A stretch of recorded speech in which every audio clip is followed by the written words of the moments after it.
here in Montreal just before the auto show, which starts Thursday. We're with Kia for the all-new Kia Seltos. Now, what is a Seltos, you ask? It's Kia's all-new subcompact SUV that will rank right underneath the Sportage. Kia still did not have a vehicle of this category up to now. This is essentially a lot of recycling from Hyundai Kia.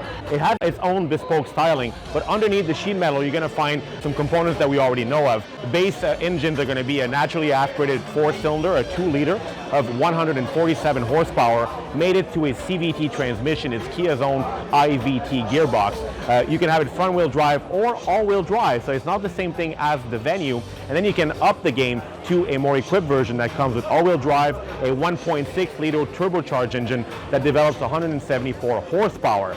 Pricing will vary between $22,000 and $33,000 for a fully equipped model. Inside is the traditional Kia Hyundai appearance, recycled materials, a good seating position, quite spacious in the back. So far, very promising from the brand. I'm really looking forward to driving this little bugger.